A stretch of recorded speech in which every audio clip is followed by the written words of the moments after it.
Welcome to the Global Hydrogen Interview, where we dive into what's happening in a budding market, which could account for up to 20% of global abatement levels by mid-century.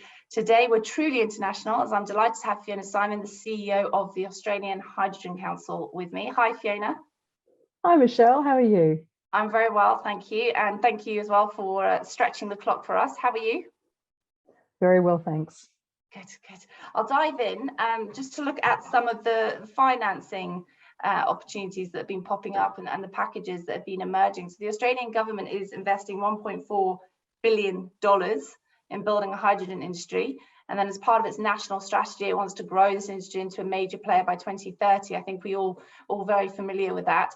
We've got a Hydrogen Council saying that the global hydrogen economy will require 280 billion of investment by 2030. So in that context, how sufficient do you find Australia's current level of funding into building a hydrogen industry, considering the potential that's there? It is both heartening and pleasing to see, because it's not nothing. $1.5 billion Australian is something. It probably ranks us reasonably high in the global list of entities, of countries investing in hydrogen. It is still, however, a long way away from where we need to be. So I think there's so many different assessments of where the world could be, and there's different views of Australia's size of the ultimate pie. But if I just look at some of the numbers that we did based on modelling that had been run for our national hydrogen strategy, we were thinking that it's tens of billions at least. And that's just for electrolyzer projects. Like, there's so much more to be done, whether it's the renewables that you're having to build to make hydrogen, the storage costs can be massive. So we could be looking at many tens of billions of dollars that need to be spent by government, which would then also be matched by a degree of funding from the private sector. And are you confident that I mean, like you say, that number at the moment is in the air somewhere? We just know that it's huge. And there's the transport side of it as well, and it's just it goes on and on and on. The talent enhancement, the R&D, like you say, it's gargantuan, really, what needs to be done to get us there. Do you feel confident that everything is moving along the right track right now? I'm afraid with most of my answers, and I think I might have done this last time, my answers tend to be yes and no, or it depends in most cases. So similarly, I think progress is better than no progress. I think we haven't been through this energy transition before, so we don't really know what's required. I think we are seeing welcome surprises, or possibly unwelcome for some, where it's all happening a bit faster than people might have thought. I know in Australia that our renewable electricity is being built at a faster rate than people had imagined. But you then also need to deal with the inevitable inertia that comes from institutional structures that take a while to change. You're looking at sort of government structures that need to account for elections and very different political requirements. It's investment cycles. I do feel, as I said before, heartened by the investment so far. I can't see exactly what the path is to get to where we need to be. And in fact, there's not necessarily even clarity around where we need to be. So this is part of what we've been asking the Australian government for. It's clarity on the end goal, on the milestones and the planning to get there. I think if we had a clearer vision of what the end state is and the milestones to get there, we'd have a much, obviously it'd be much easier to form a view as to whether we were on track or not. If I do look at something which may be a false indicator, if I do look at just electrolyzer sizes, our largest electrolyzer in Australia right now is 1.25 megawatts, and we need to get to 1 gigawatt levels by 2030. We're bringing on 10 megawatt electrolyzers in the next year or so. I think it's not yet clear to me how we make that evolutionary jump to the 1 gigawatt level, and whether that will in fact be easier or harder than everyone has imagined. And this is all part of it being such a budding market, isn't it? As you say, that supply-demand balance isn't completely clear. The need for capacity balance isn't completely clear yet. And so when we talk about being on the right track, as you alluded to there, is figuring this out and making sure that enough energy and enough time is being given to try and pin down these goalposts and then support that with the necessary financing packages. And just to elaborate on that financing point of it, how realistic do you think, and I don't just apply this to the Australian market, but how realistic do you think the excitement and the ambitions that we've seen surrounding the clean hydrogen market, which are huge? We've got governments coming out saying we want to be the major exporter of clean hydrogen by 2030. We want to have X capacity by 2025 for a market that in a lot of senses doesn't really exist. So these ambitions are it's like solar power generation only existing on a page in a drawing, and countries coming along going, right, in 8 years time we're going to be a global leader in that market, as are many other countries vying for that position. So the ambitions are absolutely massive. Do you see this being possible without far more comprehensive cross-border pricing mechanisms? I certainly see more comprehensive, cross-border pricing mechanisms as being great enablers of us getting to where we need to be. I think the more we collectively, and I mean this globally as well, expect this market to create itself in a piecemeal fashion, where the incumbent fuels are still in demand and have the infrastructure, have everything in place, and no one wants to pay anymore. We know that consumers don't want to pay more. Then it's a pretty big ask, and you're relying on some sort of fortune and good luck if you get an industry to scale where it was pre-commercial and then somehow became commercial based on the cumulative efforts of a whole lot of small pieces, and that somehow the combined total was more than the sum of the parts. I think you'd have to be really lucky for that to be the case. So I think we absolutely need policy mechanisms, full stop. Ideally they are global. We could possibly get there. Go on, sorry. No, please go. So we could possibly get there with piecemeal different carbon approaches from jurisdiction to jurisdiction. Again, I think something's better than nothing. Right now, I am concerned at the degree to which governments collectively are thinking that sprinkling some dollars and making some announcements is the way this industry will come into being at the necessary scale. Indeed, that those announcements, like I say, that are very ambitious, and that there have been policies being rolled. I mean, we can put Europe out of the picture completely, even though what they're trying to do is also very ambitious. Just looking at the headlines, looking at some of the policies that have been put towards it, there's financing packages. I'm not talking just about Australia, just globally, that are very, that like you say, are sizable. These are very strong intentions being communicated by the numbers. But actually building that capacity, the time it takes to actually build the plants, to actually build the infrastructure, to build the talent that understands what's going on, let alone building a market infrastructure for import exports, for pricing mechanisms that a lot of people think need to absolutely be there in order to support the true evolution of a clean hydrogen market, in the sense that it would be globally competitive. Those steps happening in 8 years, it's hard to wrap your head around, really. And I very, very much hope I'm wrong. That'd be wonderful if it's so do I. I do absolutely hope you're wrong, but I absolutely also relate to what you're saying, because we see inertia and resistance to change as human beings, in the people around us, the companies that we're in, and the companies around us, in the governments around us. It is human nature. And so to expect us all to somehow turn around and adjust to a very fast transition when we don't appear to have adjusted terribly well to the slow beginnings of it does seem to be pretty heroic. And I desperately hope that that we are both wrong. Yes, absolutely.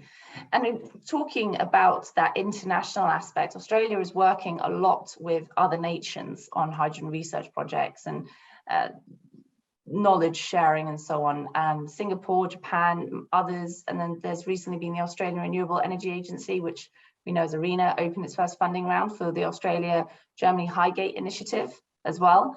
Which, what do you think of these partnerships? Do you think that they really do have depth to them? Do you think that they're critical to getting Australia's hydrogen plans on track?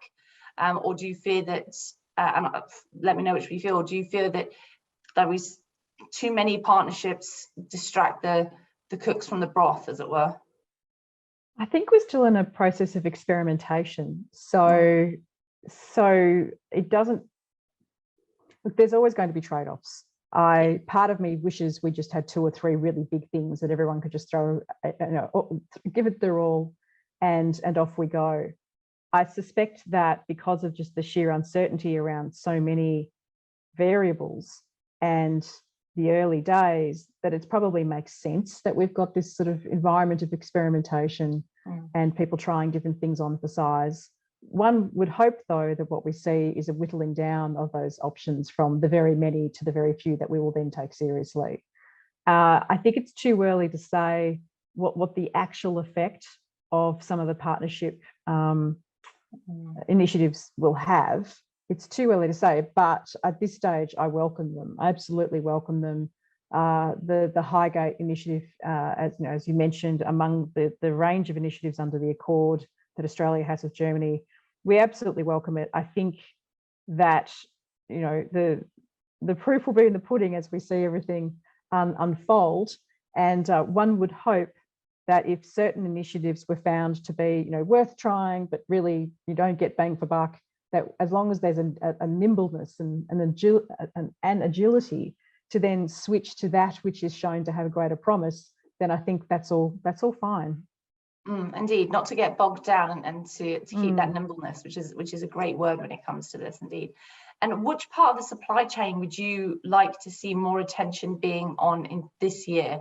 So if you had your wish list, what do you think needs to be focused on the most in that supply chain? Is it identifying that demand? Is it building financing hubs? Is it improving education and government and private sector? Where would you pin your hat? Well, everything. As you were asking the question, my brain switched from one to the other across a great many things, and so I do find it hard to pick anything there, which again goes to the complexity and the immense job before us.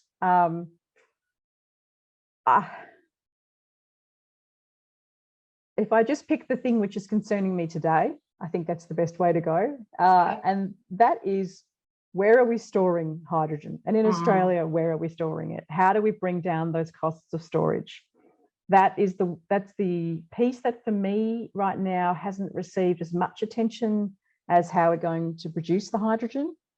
Having said that, I think we probably haven't paid as much attention as we might to how we're going to produce the hydrogen in terms of the land and the water resources. So that's something which, though, is increasingly going on people's radars. Everyone's been focused so heavily on electrolyzers, but there's obviously the inputs to the process that are so vital. I would say, in terms of the official AHC position, we're very much focused on the demand side. We're focused on policy to get the demand side up. But the governments know what needs to be done. They make the decisions they make because they have to, for a range of other reasons.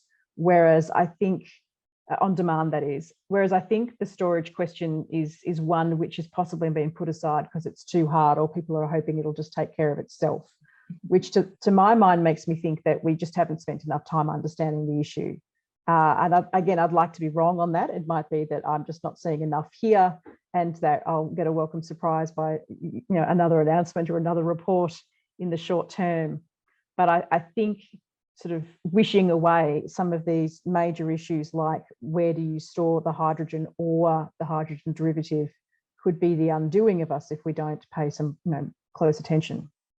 Indeed, I mean, it's a similar situation to how we are with solar power, for example. We've surged ahead, built such capacity, but there are still, as we're seeing at the moment, geopolitically, we're still facing energy security issues and energy stability issues because that storage factor hasn't been solved, especially not on a large scale. So as you say, potentially it could be the undoing of this fantastic upward trajectory, which we're surging, got partnerships at the end, fantastic, we've got transport sorted, we're good to go. Oh, we can't store it.